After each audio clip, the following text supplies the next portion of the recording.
primero empezar a explicar por qué este modelo de Oxford, del que tanto se habló, ahora ya que tengo los permisos, ahí estamos, este modelo de Oxford del que tanto se habló, pues parece que ha fallado, ¿no? Y cito el modelo de Oxford porque en Twitter, en las redes sociales en general, en LinkedIn y en muchos medios de comunicación se hablaba de que la favorita era Brasil. Y se ponía esta imagen, ¿no? Una imagen en la que salían incluso los cuadros de los diferentes partidos y los diferentes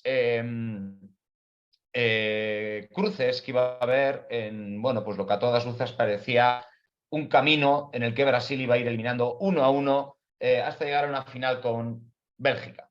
Bueno, este campo de las predicciones es un campo que posteriormente la gente lo suele utilizar un poco para, pues de alguna manera, denostar a la inteligencia artificial. No es la primera vez que ocurre, de hecho. Ahí en la esquina superior derecha estaréis viendo una imagen también que se hizo muy popular a comienzos del 2022, cuando el mejor tenista de la historia, que es evidentemente Rafa Nadal, pues tenía pocas opciones según la inteligencia artificial de ganar la final del Open de Australia. Por aquel entonces muchos medios de comunicación hablaron del 4% de Nadal, y decían que la inteligencia artificial había fallado, porque le dieron una estimación de ganar a Nadal del 4% y aún así había ganado. Bueno, en todo esto subyace cierta falta de conocimiento de lo que es el pensamiento probabilístico, ¿no? Que es en el fondo lo que pasa muchas veces en el deporte, que se habla de predicciones.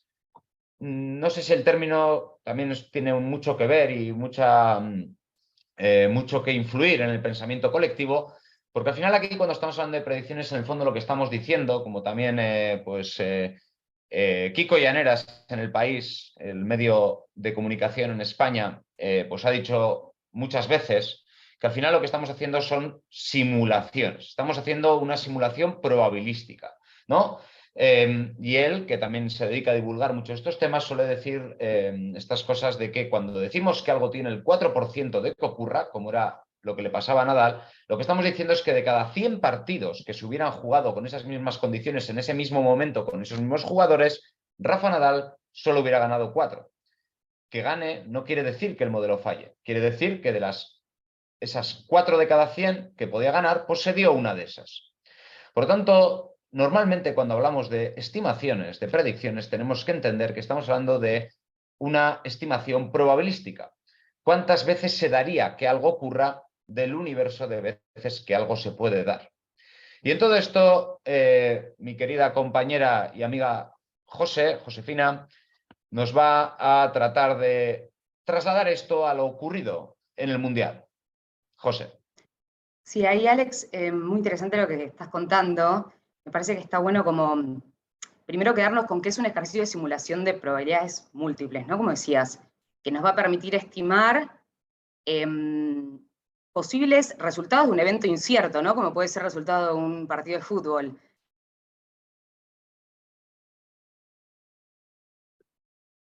Sí nos va a ayudar a tomar decisiones en un contexto de incertidumbre, ¿no?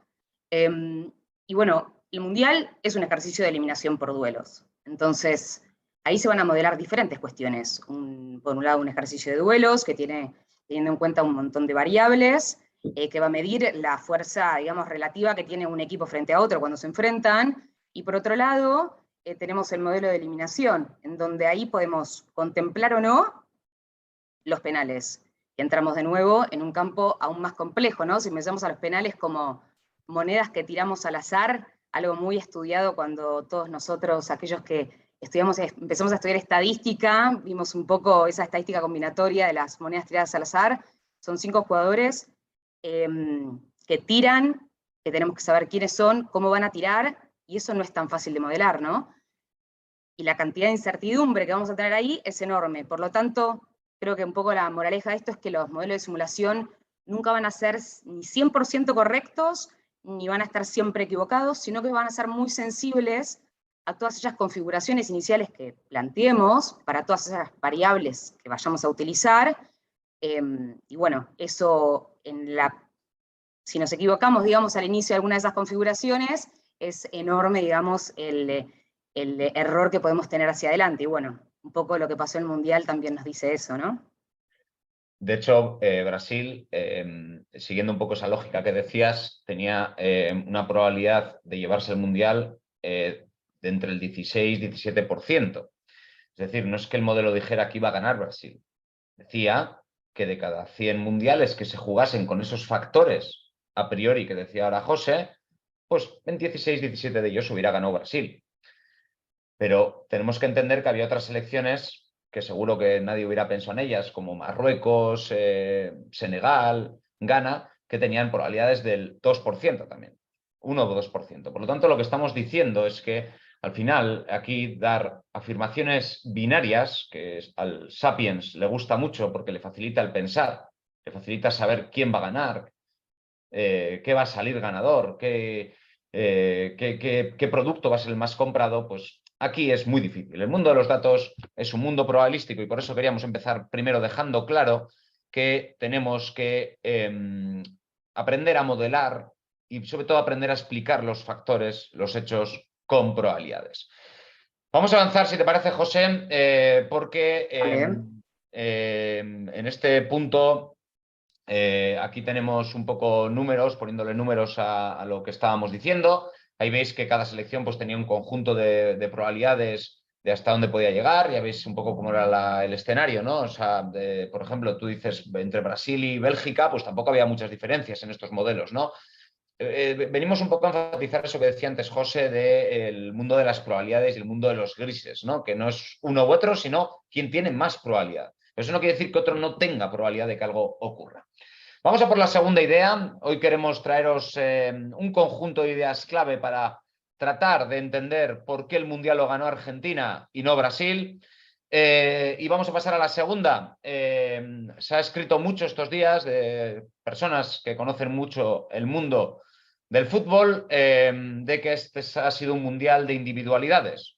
Un Mundial de pues, un conjunto de jugadores, especialmente esos que podemos llamar popularmente los jugadores franquicia, bueno, pues han marcado mucho el devenir de los partidos. Para tratar de explicar esta idea, pues preparando un poco este webinar, se nos ocurrió, por ejemplo, coger dos de las estadísticos que describen, bueno, pues el rendimiento, especialmente en torneos como un mundial, donde un suceso que probabilísticamente hablando es improbable, como un gol, bueno, pues al final resume mucho de lo que puede ocurrir, que alguien meta el gol y luego se tienda más a defender, pues puede determinar un poco una eliminatoria. Entonces hemos cogido goles y asistencias, ¿no? Y ahí tenemos a un argentino que no sé si conocerán, que se llama Lionel Messi, luego hablaremos de nombres en Argentina, que sale un poco destacado, diría yo. Un jugador de bueno, pues una experiencia ya acumulada, el siguiente que vemos destacado es Kylian Mbappé, pero es que quitando esos dos para abajo, pues hay un campo importante. Hay un campo de juego bastante vacío. De hecho, el primer jugador brasileño destacado que está aquí, que es Vinicius Junior, pues ya veis, sale con otros que tampoco destacaríais como Mislav Orsic y Joao Félix, que estos días es precisamente noticia. Por lo tanto, estamos hablando de que Messi ha sido objetivamente un jugador determinante. Por lo tanto, un mundial donde podemos decir que esas individualidades, seguro que todo el mundo nos viene a la cabeza ese Leo Messi o ese Kylian Mbappé. Por otro lado, pues ahí veis otro mapa de pases exitosos que ha tenido Leo Messi, un jugador que ha estado presente literalmente en todos los flancos de juego. Y en este punto, José, antes de pasar a hablar de esta gráfica, me gustaría hacerte una pregunta. No sé qué opinará la sociedad argentina de la capacidad como atleta de Leo Messi, porque creo que habéis escrito en los últimos años algo sobre ello. ¿Este mundial sí ha corrido Messi? Bueno, creo que te metiste en un tema que es para ponerle un poco de polémica, pero sí. Yo que no soy ningún especialista del fútbol, muchas veces escuché decir que Messi camina la cancha y no la corre, ¿no? Y creo que si analizamos todas las estadísticas que nos dejó el Mundial, hay algunos datos súper interesantes como para poner arriba de la mesa y bueno, analizar un poco, ¿no? Por ejemplo, Argentina fue, junto con Ecuador, dentro de todas las selecciones que participaron en el Mundial, la que menos kilómetros recorrió en la fase de grupos. Y en particular, vos que estás hablando de Messi, Messi en la final del Mundial recorrió más de 12 kilómetros. Yo no sabía, el promedio para un jugador es entre 11 y 12 kilómetros. Ahora, ¿cuántos de esos kilómetros los hizo caminando? 7 de esos 12. Fue la mayor distancia que un jugador caminó en todo el torneo. Y creo que la moraleja está en que, a pesar de que fue el que menos corrió, fue el jugador más difícil de parar para la defensa, ¿no? Lo que habla un poco de esa brillantez que todos sabemos que tiene Messi, o de ese jugador que es un poco único. Y hay una frase que para algunos será conocida, la dijo un jugador argentino, que correr corre cualquiera, pero jugar al fútbol es algo más complicado. Y quería traer otra perlita también que me pareció muy interesante, para entender un poco también cómo las estadísticas pueden ayudarnos a analizar desempeños como jugadores como Messi. Hay un video dando vueltas hace un tiempo de Guardiola analizando, que fue su director técnico durante muchos años, que dice que Messi tiene algo muy especial que me gustó mucho, y es que él mira a la izquierda, mira a la derecha, camina, pero siempre está dentro de la cancha. Ahora, de alguna manera anticipa lo que va a pasar, como si tuviese la capacidad de poder crear un mapa analítico, ¿no?, del espacio en su cabeza. Y bueno, creo que Messi quizás, los años lo dirán, ¿no?, pero va a ser un caso único de análisis en la historia del fútbol, pero me parece que nos deja pensando cuánto es el potencial de análisis que nos dan los datos, si le aplicamos la estadística, en particular en el fútbol, para pensar estrategias, pensar soluciones a diferentes desafíos, ¿no?, que el juego nos plantea. José, ¿podríamos decir algo así como que esto no es cuánto se corre, sino cómo se corre? Hay que saber hacia dónde correr en la vida. Absolutamente, hay una gran diferencia entre la calidad y la cantidad, ¿no? Efectivamente. Bueno, pues ahí vemos que en Argentina lo tienen muy claro, que esto no va de correr mucho, sino saber correr. Las ideas clave de esta era. Esto lo comento porque acá en Europa, José, hay mucha manía por en la televisión se suele poner como estadística destacada los kilómetros recorridos por los jugadores. Y muchas veces comparaban, ¿no? Cuando jugaba Leo Messi en Barcelona, decían que corría poco. En fin, menos mal que la sabiduría argentina nos está dejando claro hoy cómo hay que moverse por un terreno de juego. Antes de pasar a la siguiente idea fuerza, quería concluir con otra gráfica. Ya veis que hoy estamos trayendo bastantes representaciones gráficas en dos ejes referenciales. En la anterior veíamos dos estadísticas básicas del mundo del fútbol, que son los goles y las asistencias. Aquí hemos cogido pues, otro de los patrones que hemos visto en este Mundial, donde sale clarísimamente otra de esas individualidades de Lionel Messi destacada, como es los pases recibidos y los pases completados. Por lo tanto, estamos hablando de un jugador que encima participó mucho en esa construcción de juego. No fue de esos mundiales en los que se decía que Messi no intervenía, ¿no? Fue un jugador que intervino y además estuvo participando. Vamos a pasar al siguiente punto, a la siguiente idea fuerza. Llevamos ya dos.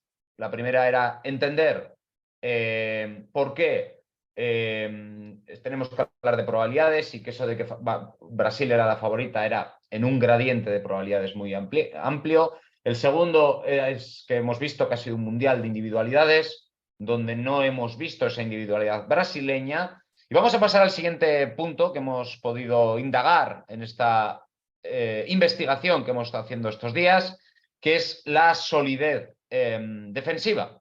Una solidez donde bueno, pues podemos ver rápidamente que esa Argentina, que históricamente en los últimos años sobre todo pues la criticaba mucho por el bloque bajo, por el bloque también defensivo, bueno, pues en este Mundial ha tenido otro papel.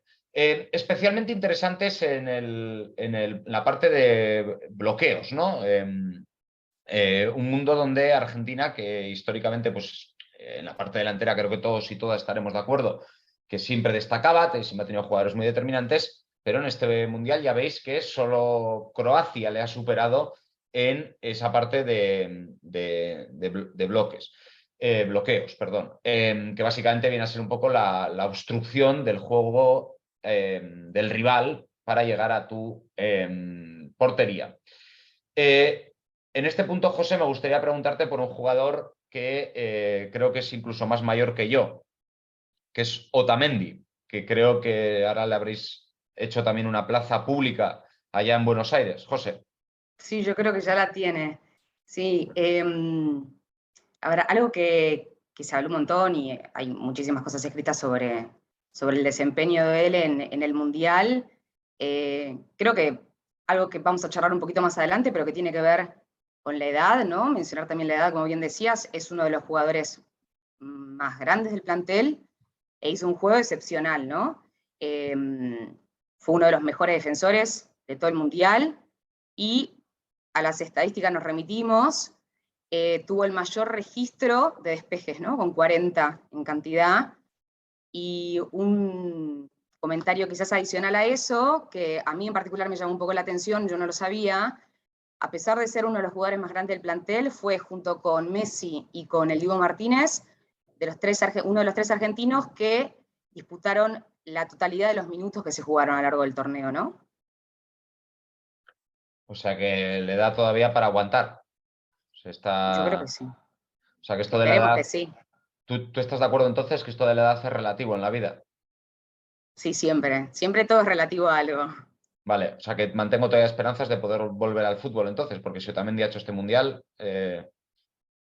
todavía Seguro puedo... que, seguro. Quizás nos Vale, sorprendas dentro de 4 años. muy bien, a ver si me puedo nacionalizar argentino y aprender todo esto. Muy bien, vamos adelante, si os parece, vamos a la cuarta idea fuerza. Seguimos sacando puntos que hemos visto donde ha destacado especialmente el cuadro argentino y vamos a un dato que se ha citado muy poco. Hemos estado buscando, de hecho, medios de comunicación especializados y pocos han hecho un trabajo minucioso. Nosotros manteníamos un poco la hipótesis que ahora os explicamos. Y por eso queríamos con ello pues, explicaros también incluso este gráfico, ¿no? Bueno, aquí estamos viendo un poco en el eje vertical, en el eje de la Y, en el eje de ordenadas, tenemos la edad de los jugadores de cada una de las selecciones, ¿no? Pues podemos ver selecciones que tenían pues, un grupo más joven, que son aquellas evidentemente con jugadores más por acá abajo, y tenemos otras selecciones con una mayor concentración por arriba, ¿no? Pues por ejemplo Francia, la propia Francia tenía jugadores bastante veteranos. Y luego vemos una Argentina con edades muy distribuidas, ¿vale? Una de las cosas muy destacadas de esta selección es que ha tenido edades muy distribuidas, lo cual suele ser bueno incluso para asegurar el medio plazo, que es un poco lo que le puede pasar a Argentina como grandes herencias de este mundial. Pero es que además lo que vemos es que no solo combinaban esas edades, sino que veíamos que se aportaba al rendimiento del equipo desde todas las edades, ¿vale? El PPM es una métrica muy utilizada en el mundo del Sports Analytics para medir la aportación, la performance que contribuye cada uno de los jugadores en un equipo. Y vemos cómo Argentina ha tenido jugadores destacados a prácticamente todas las edades.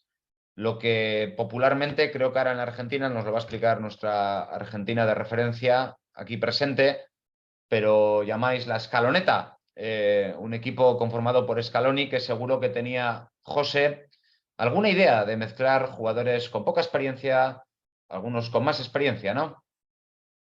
Sí, ahí, bueno, creo que solo Scaloni lo tiene en su cabeza, ¿no? Si lo tenía planeado o fue una gran capacidad adaptativa después del primer partido, ¿no?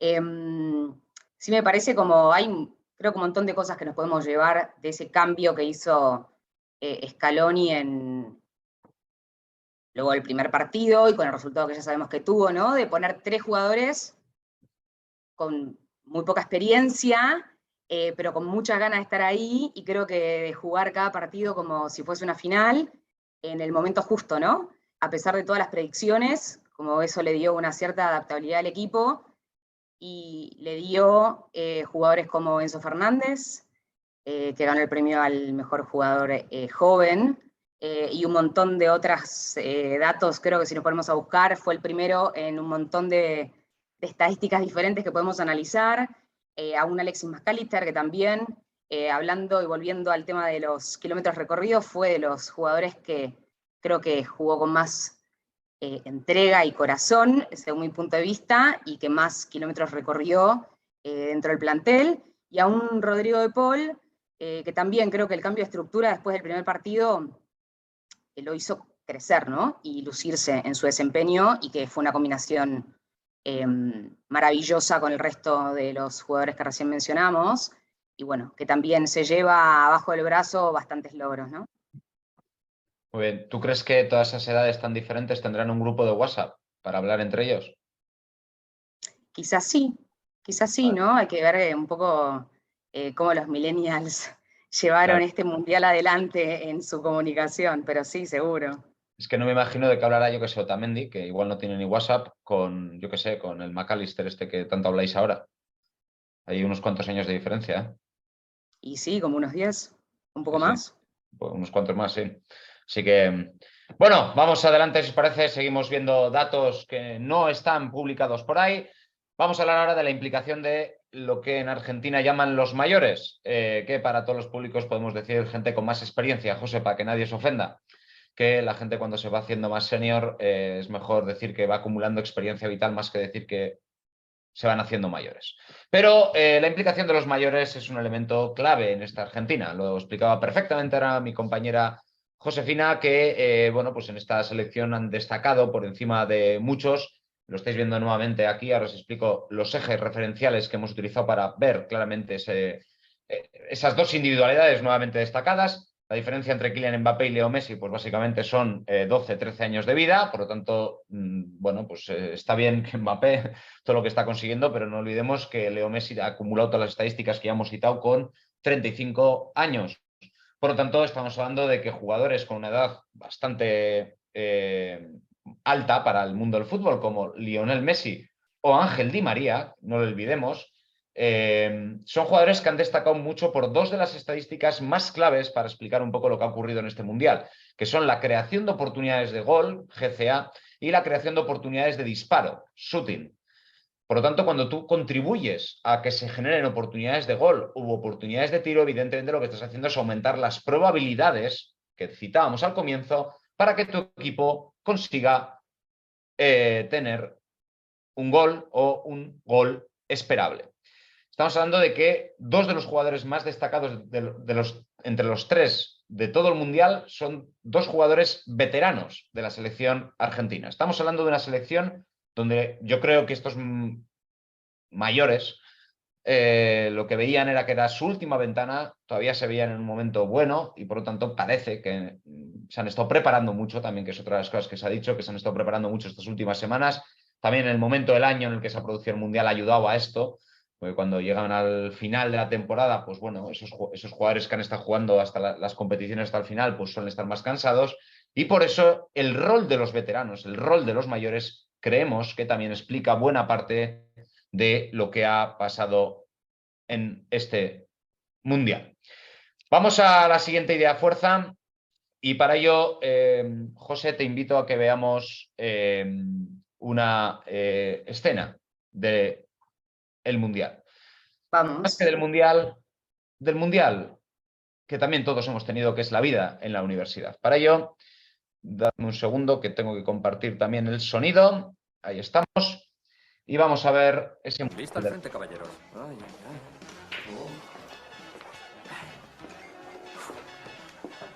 Espera.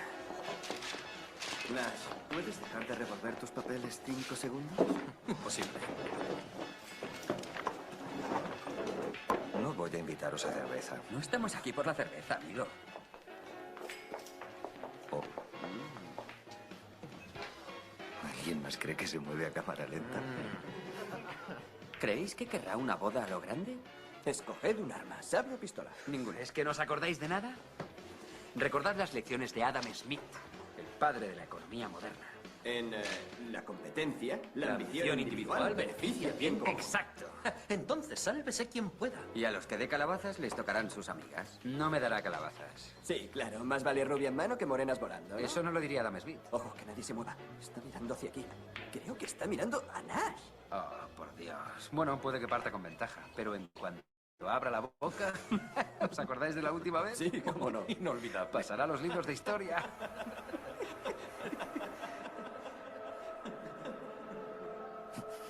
Adam Smith se equivocaba. ¿De qué estás hablando? Si la atacamos todos, nos obstaculizamos. Y ninguno de nosotros se la lleva. Así que vamos a por las amigas.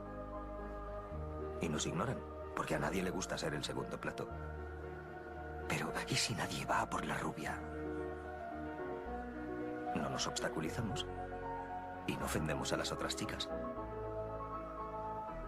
Victoria asegurada. Y todos echaríamos un casquete. Bueno, victoria asegurada, decía John Nash en esta famosa escena de una película que describe el nacimiento de una disciplina matemática que muchos años después hemos llamado la teoría de juegos.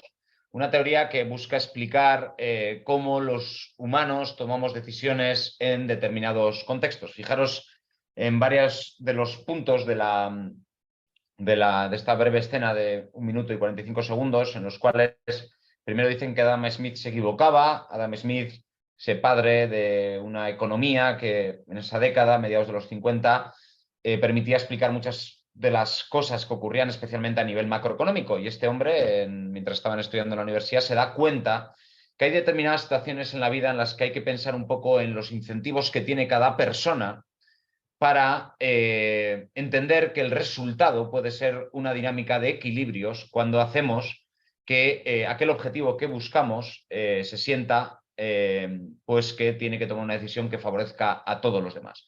Ahí es cuando nace la famosa teoría de juegos, una situación que se ha utilizado mucho también en el mundo del deporte, porque, como no podía ser menos, vamos a hablar ahora de otro tipo de juego, que es los penales, como dicen en nuestra querida Argentina. Los penales explican mucho de lo que ha ocurrido en este Mundial. Los penales no se puede explicar como se explica el resto de un partido abierto. Los penales es otra cosa. Y por eso, antes de volver al mundo de las matemáticas, José, no sé qué te parecerá a ti, viendo un poco esta escena, si tú hubieras sido de arriesgar e ir a por la rubia, o si tú hubieras hecho esa estrategia para que todos ganaran. Y si ves paralelismos con algún otro deporte. Sí, a ver, creo que hay, me parece fantástico como la analogía, digamos, a la teoría de los juegos con ese video, y si lo tenemos, digamos, que llevar a la teoría, un poco emocional también, cómo el miedo a fracasar está vinculado, digamos, a cuánto nos animamos a arriesgar, ¿no? Ahora entramos un poquito, si te parece, como en los penales, pero antes hay otro deporte que me parece muy interesante conversar, porque tiene alguna particularidad especial con el tema de los penales. Digo, al principio decíamos, los penales es algo de lo más complejo a predecir cómo va a ser ese desempeño. Y esta es mi visión personal, creo que es la parte más individual del juego dentro de un partido de fútbol, ¿no? En donde deja de alguna manera de ser ese juego asociativo de equipo y pasa como a un grado de individualidad mayor, al igual que el tenis. Y hace algunos meses escuché un podcast de Bilinkis, que es un argentino emprendedor y tecnólogo que difunde diferentes tendencias, digamos, sobre temas de tecnología, y me pareció muy interesante porque justamente habla de este miedo al fracaso y de cuánto nos animamos a arriesgar. Y en el caso del tenis, el tenis es un deporte súper individual, en donde estás vos enfrentándote a la pelota, y cuando vas a hacer tu primer saque, pasan cosas, y cuando vas a hacer tu segundo saque, pasan otras cuestiones. Y si nos vamos a la estadística, los datos nos dicen que en un primer saque, por ejemplo, ese saque entra en el 60% de las veces, y las probabilidades de que eso se convierta en un punto ganado, el 70%. Ahora, el segundo saque tiene una probabilidad bastante mayor, del 90%, de entrar y de ganar la mitad. Ahora, ¿qué nos dice eso si multiplicamos las probabilidades? Que es levemente superior la probabilidad de ganar un punto haciendo un segundo saque. Con las particularidades que eso tiene, ¿no? En un primer saque un jugador se anima a pegar la pelota más fuerte versus un segundo saque, pero creo que teniendo en cuenta, por ejemplo, el valor esperado, hay más chances con el segundo saque que con el primero. no sé si todos los jugadores saben esto, creo que está bueno a veces incorporar estas estadísticas que nos permiten de alguna manera prepararnos para el juego, pero sí, en el caso del tenis, que es diferente al fútbol, si tenés un primero y un segundo saque, tenés espacio para arriesgar, ¿no? Y la estadística de esto nos lo confirma. Ahora, si vamos al caso de los penales, no sé qué respondería la audiencia si le preguntamos a dónde patearía un penal si está jugando la final del mundo como fue hace poquito menos de un mes. Pero hay algunas estadísticas, que es un poco lo que vos estabas mostrando en esa slide, y creo que después vas a charlar un poquito de eso. Las probabilidades de convertir gol, que un penal se convierta en gol, son diferentes si pateamos en la esquina de arriba, en la esquina de abajo y al centro. Y las probabilidades nos dicen que es más alta la probabilidad de que un penal se transforme en gol si pateamos al centro.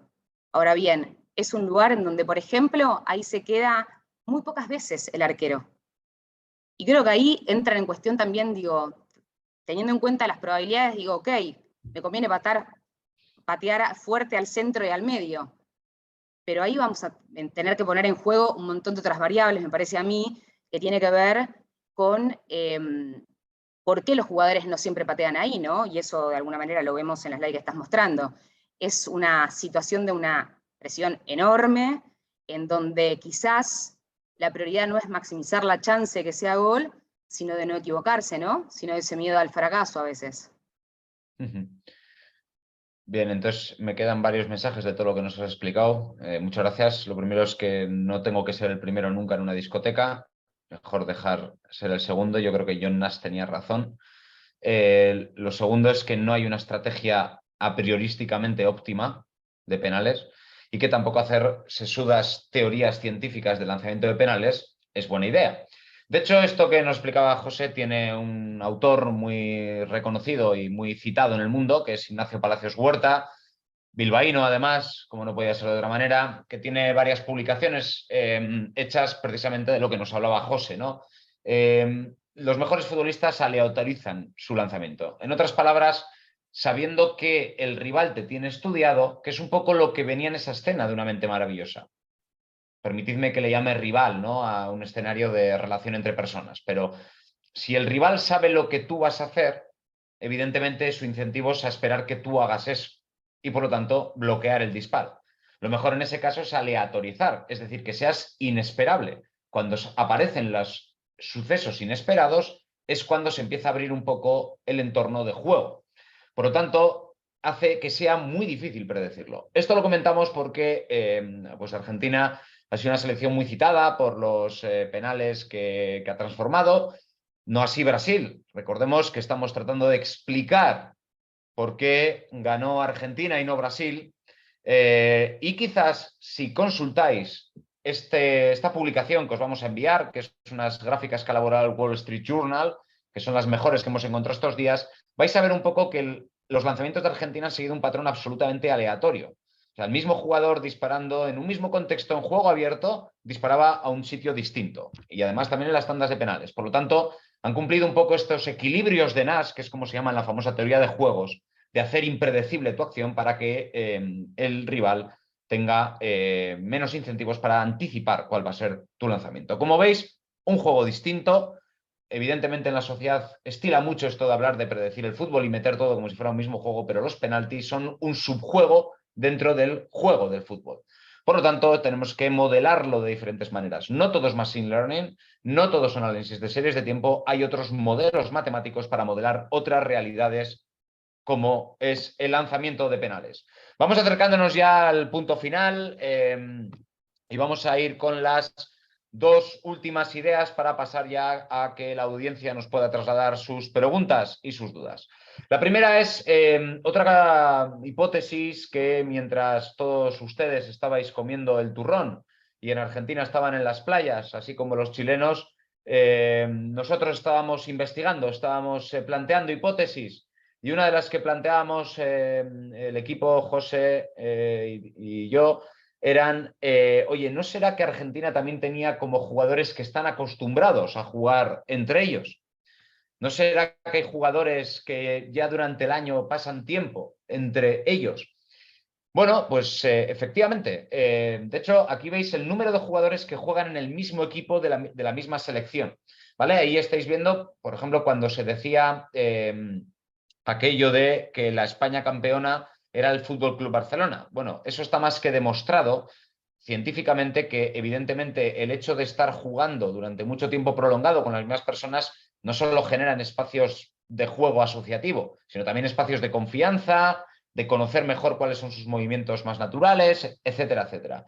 Evidentemente Argentina jugaba con eso a favor, tenían varios equipos, pues ahí estáis viendo como en el Sevilla, la Juventus, el Atlético Madrid, o en el propio Benfica, donde tenemos todavía a Otamendi y Enzo Fernández, por lo menos en el momento que estamos haciendo esta emisión en directo, porque parece que Enzo va a cambiar de aires, parece ser.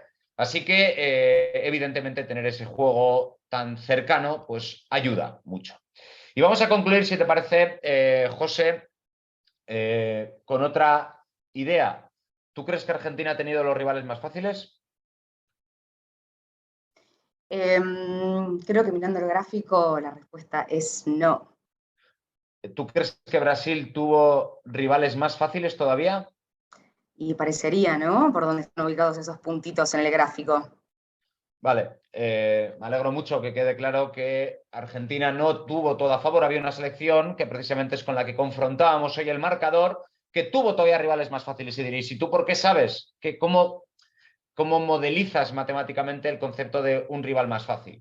Bueno, en el mundo del fútbol, como veis, hoy estamos divulgando también muchas de las métricas. Este deporte de Sports Analytics, Football Analytics, es lo que tiene, que hay que aprender a manejar también estadísticas variadas. Tiene muchas métricas para describir diferentes partes del juego, ¿no? Y una de ellas son los expected goals por cada partido. Antes Josefina nos decía que al final estos son duelos. En un duelo, evidentemente, tú tienes dos principales objetivos: que tu rival no meta gol y que tú metas gol.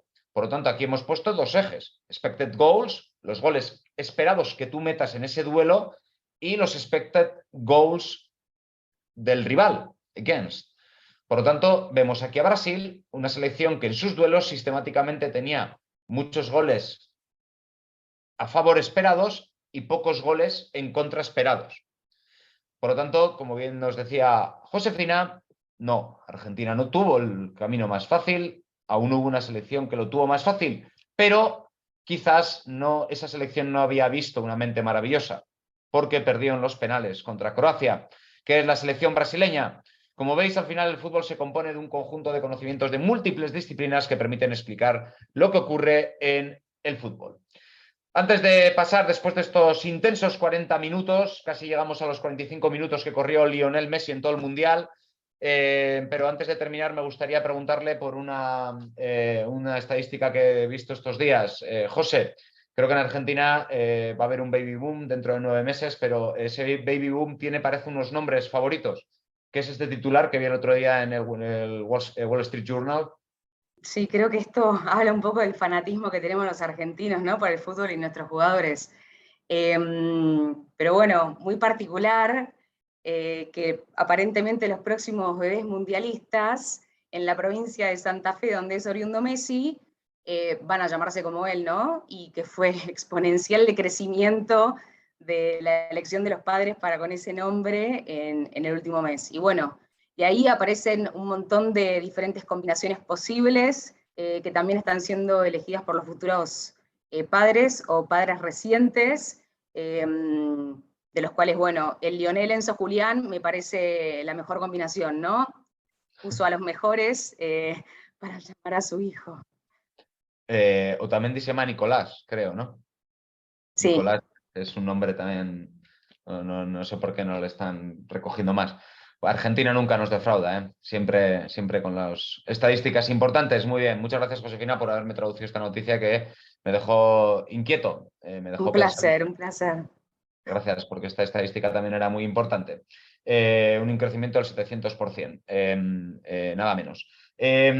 Bueno, con esto lo que hemos procurado es tratar de responder a por qué la favorita, Brasil, no fue la campeona y sí Argentina. Con esto hemos explicado que esto del fútbol es un mundo probabilístico. Hemos entendido que Argentina diversificó bien las edades de los jugadores. Hemos entendido que ha sido un mundial de las individualidades, con 2 jugadores destacados por encima de los demás, que son los 2 jugadores franquicia que disputaron la final. Hemos entendido que pasarte durante un año entero jugando con tus amigos, compañeros de selección, puede ayudar a que incrementes tus opciones de terminar triunfando en la selección. Y hemos entendido que a veces en la vida hay que pensar en esos equilibrios donde convergen los incentivos de las personas, no solo en una discoteca, en un bar, sino también a la hora de tirar penales. Si el portero rival sabe dónde suele sistemáticamente tirar, evidentemente va a ser donde trate de él pararte. Por lo tanto, lo mejor en la vida, en los penales, es ser impredecible. Bueno, con esto, si os parece, Josefina... Tenemos algunas preguntas, Alex. Muy bien, perfecto. Vamos, por favor, te digo José. la primera, a ver qué te parece. Sí. ¿Tiene incidencia los kilómetros recorridos con la incidencia en el juego? Un saludo a otro argentino de referencia como Abel Valcárcel, que creo que es el que hace la pregunta. Me alegro mucho que hayáis salido campeones. A ver, es una pregunta interesante, pero yo casi añadiría un pequeño matiz en la propia pregunta para dar la respuesta. ¿Tiene incidencia los kilómetros recorridos allí donde está la oportunidad para crear juego? Si esa es la pregunta, sí. Si la pregunta es si hay correlación entre kilómetros recorridos y, por ejemplo, generación de ocasiones, la respuesta es que es una correlación débil, endeble.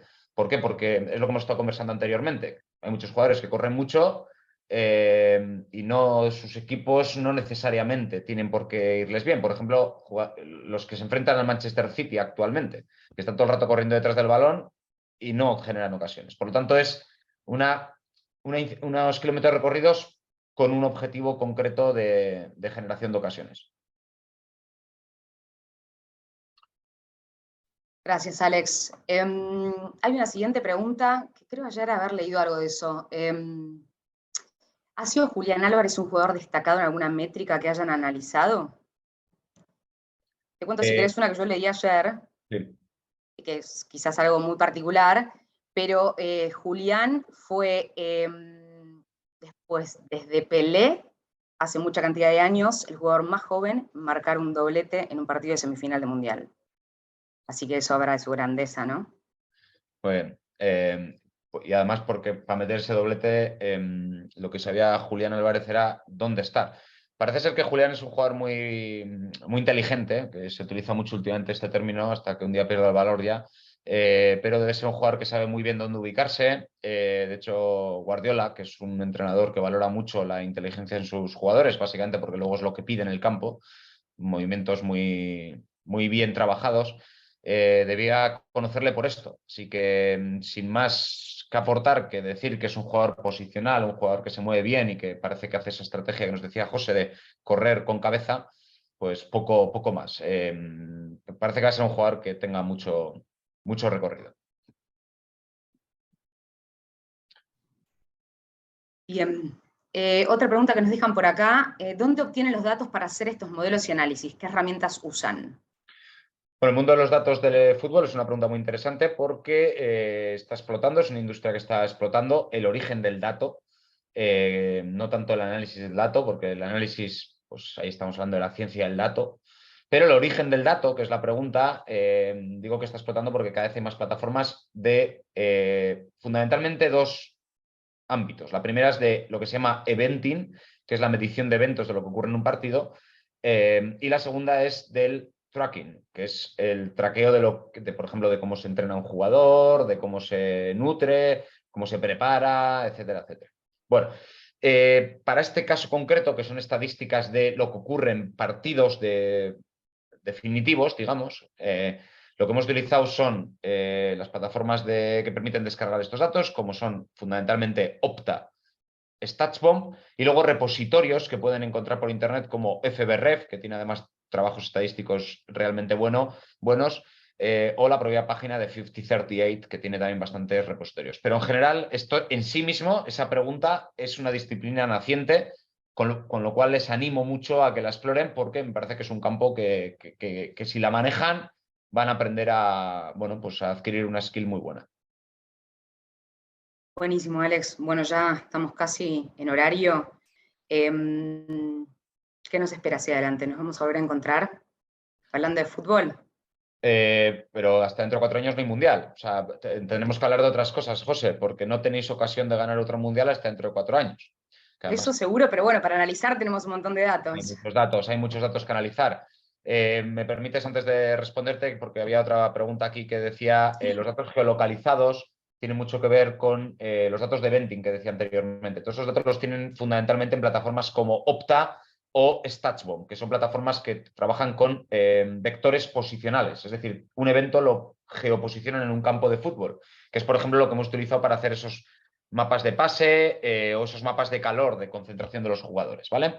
Miren por la API, sobre todo de StatsBomb, que trabaja muy bien todo esto. Y ya por responder a José e ir cerrando, que va siendo hora, lo bueno si breve 2 veces bueno, como diría Leo Messi. Sí, yo creo que este campo da para que podamos trabajar en productos formativos, que es parte también de lo que les queríamos comunicar hoy para terminar, en esta alianza que está conformada por Datalytics y Brain & Code. Pronto van a tener oportunidad de cursar varios programas que vamos a lanzar, especialmente uno, que es el que hemos llamado Bootcamp de Football Analytics, donde van a poder tener la ocasión de recorrer toda esta cadena de valor del dato, la captura, su ingesta, su estructura, su análisis y su visualización, porque si se fijan hoy en el webinar hemos hecho una metáfora de lo que acabo de describir. Esa cadena de valor del dato la hemos recorrido explicándoles dónde hay datos, explicándoles cómo se nos ha ocurrido qué dato analizar, explicándoles cómo planteábamos hipótesis, cómo analizábamos los datos y finalmente cómo poder visualizar los datos. Por lo tanto, como veo que también hay bastantes preguntas de dónde poder aprender a realizar todo esto, van a recibir a todos los inscritos y a todos los que ustedes, de todos ustedes que tengan interés, la web donde vamos a, de hecho ya está pública, pero donde vamos a ir subiendo gradualmente todos los recursos de todo lo que vamos a ir trabajando en este 2023, el Bootcamp de Football Analytics, así como algún otro programa experto en alguna parte concreta, bien cortito y al pie, como dicen nuestros queridos amigos argentinos, para que puedan ustedes capacitarse en este fascinante mundo de el fútbol y la analítica. Un mundo que cuando se combina no simplemente es la yuxtaposición, la unión de las dos, sino que nace una nueva disciplina, un nuevo campo al que les invito a todos ustedes a interesarse, por lo menos, y, cómo no, también a poder aprenderlo. Creo que respondimos a todo, José, así que no me queda otra que, si te parece, el próximo día quedamos otra vez, pero traes ya la tercera estrella, volviendo al inicio de la sesión. Ya la voy a tener abordada, eso seguro. Muy bien, y traes una Quilmes también. Y hablamos otro día también de, por ejemplo, el próximo le podemos titular ¿por qué no ganó España el Mundial y sí Argentina? Así podemos ir generando como todo el rato confrontaciones para ir explicando estadística. ¿Qué te parece? Perfecto, mientras no generemos confrontaciones entre nosotros vamos a estar bien. No, entre nosotros nunca va a haber una confrontación porque sabemos que la teoría de juegos dice que el equilibrio en as es que nos llevemos muy bien para hacer mejores cosas juntos. Así que nada, un saludo a todos, que tengan un buen día, a los que como yo tienen todo el día por delante, toda la tarde por delante. Un saludo a todos nuestros amigos europeos que tienen ya la noche, el frío y el invierno por delante. Y nada, muchas gracias por su interés. Tienen todos nuestros datos de contacto para cualquier cosa que quieran disponer. Y me alegro mucho que les haya gustado y gracias por el feedback que estamos recibiendo acá en el chat. Hasta la próxima. Gracias, hasta la próxima.